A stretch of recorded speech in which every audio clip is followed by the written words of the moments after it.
দর্শক, এবারে লং মার্চের সবশেষ খবর জানাতে সরাসরি যাব সহকর্মী আবু সাইদ অপুর কাছে। তিনি আছেন বিএনপির ৩ সংগঠনের লং মার্চের সাথে।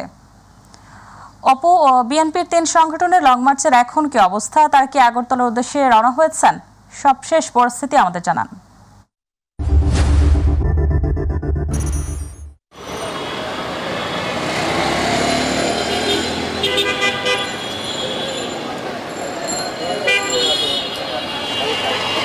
দেখুন সাহেলি, আপনার মাধ্যমে আমি দর্শকদেরকে একটা বিষয় জানাতে চাই।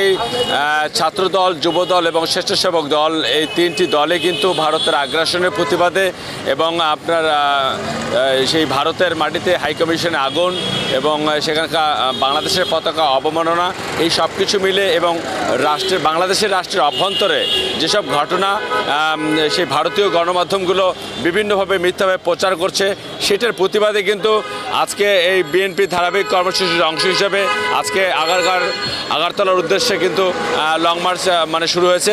আপনারা দেখতে পাচ্ছেন অসংখ্য গাড়ি কিন্তু এখনও এই লং মার্চের উদ্দেশ্যে রওনা দেওয়ার জন্য প্রস্তুতি নিয়েছে। আমরা যদি আসলে এখানে যে লং মার্চের যে উদ্দেশ্যে যাচ্ছে, ইতিমধ্যে কিন্তু অসংখ্য গাড়ি ছেড়ে গেছে এখান থেকে এবং অনেক নেতাকর্মী বিভিন্ন জেলা থেকে আসছেন এবং তাদের প্রত্যাশা একটাই যে দেশের স্বার্থে, রাষ্ট্রের স্বার্থে, ভূখণ্ডের স্বার্থে কোনোভাবেই কোনো প্রকার কোনো আপোষ করবেন না, সামনে তারা স্পষ্ট করে জানিয়ে দিয়েছেন।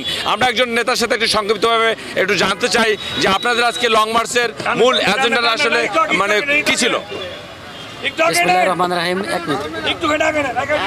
বাংলাদেশ জাতীয়তাবাদী দলের ভারপ্রাপ্ত চেয়ারম্যান জনাব তারেক রহমানের ডাকে সাড়া দিয়ে আমরা বাংলাদেশ জাতীয়তাবাদী ছাত্রদল, স্বেচ্ছাসেবক দল, যুব দলের উদ্যোগে বাংলাদেশের উপরে ভারতের যে নাক গলানো এবং ভারতের দাবিদারী সরকারের বিরুদ্ধে আমরা সোচ্চার হয়ে আমরা জাতীয়তাবাদী শক্তি ভারতের বিরুদ্ধে অ্যাকশনের জন্য এবং ভারত বিরোধী সমস্ত কর্মকাণ্ড থেকে আমরা বিরত থাকার জন্য আজকের এই লং মার্চে বিএনপির ভারপ্রাপ্ত চেয়ারম্যান তারেক রহমানের ডাকে সাড়া দিয়ে আমরা আজকে লং মার্চে অংশগ্রহণ করেছি।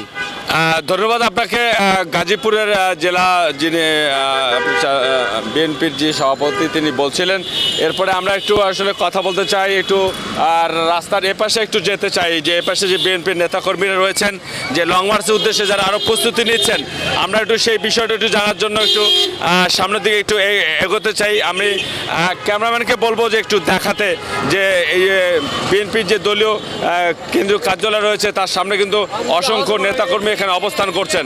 আরেকটি বিষয় আপনাকে জানিয়ে রাখি, আমাদের সামনে বেশ কয়েকজন নেতাকর্মী রয়েছেন। আমরা একটু জানতে চাই আপনাদের কাছে যে ভারতীয় আগ্রাসনবাদের বিরুদ্ধে যে আজকে যে লং মার্চ শুরু হয়েছে, এই লং মার্চের মধ্য দিয়ে আসলে আপনাদের মূল দাবিটা আপনারা কি পূরণ করতে চাচ্ছেন এবং তাদের সাথে যে বন্ধুত্বপূর্ণ সম্পর্কের কথা বলছেন, সেই সম্পর্ক পররাষ্ট্র নীতিতে কতটুকু বজায় থাকবে সে বিষয়টা আপনার কাছে জানতে চাই আমরা।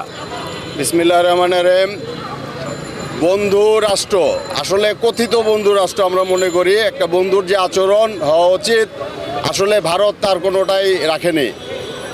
আমাদের সাথে তাদের শিক্ষা বৈষম্য, তাদের বাণিজ্য বৈষম্য, তাদের সামাজিক বৈষম্য এবং সাংস্কৃতিক বৈষম্য, এগুলোই গত ফ্যাসিস্ট সরকার এই দেশে তারা ভারতীয় বীজ সুদৃঢ়ভাবে এখানে স্থাপন করেছিল। আমাদের মেসেজ এটাই, আমরা বলতে চাই এটাই, সেই শিকড়, সেই সাম্রাজ্যবাদের শিকড় আমরা উপড়ে ফেলতে চাই।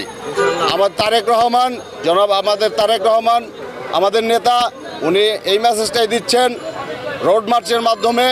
আমরা এটাই সারা বিশ্ববাসীকে জানাতে চাই, আমরা একটা স্বাধীন রাষ্ট্র, এই স্বাধীন রাষ্ট্র কারো তাবেদারি করবে না।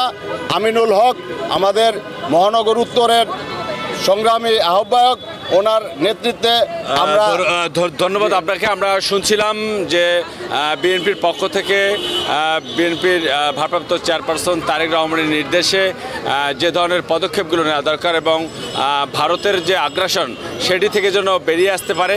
আর পাশাপাশি ইতিমধ্যে কিন্তু সারা বাংলাদেশ থেকে বিভিন্ন জেলা থেকে অনেক নেতাকর্মী এসেছেন, তারা কিন্তু ইতিমধ্যে রওনা হয়ে গেছেন লং মার্চের উদ্দেশ্যে এবং আমরা সকাল থেকে দেখেছি গাড়ির যে বহর, গাড়ির যে মানে স্বতঃস্ফূর্ত যে সমর্থন নেতাকর্মীদের, সেটি আসলে দেখার মতো এবং বিগত 16 বছরের ইতিহাসে বিএনপির এরকম ধরনের লং মার্চের আর কখনো দেখা যায়নি। তো সব কিছু মিলে সাহেলি এটাই ছিল আমার কাছে বিএনপি কেন্দ্রীয় কার্যালয়ের যে রয়েছেন মানে পল্টন, সেখান থেকে সর্বশেষ খবর।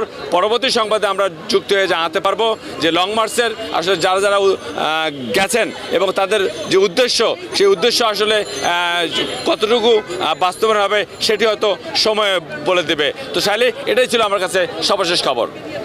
অপু, আপনাকে ধন্যবাদ। দর্শক, আমাদের সাথে যুক্ত ছিলেন অপু, জানাচ্ছিলেন লং মার্চের সবশেষ পরিস্থিতি। চলে যাচ্ছি পরবর্তী সংবাদে।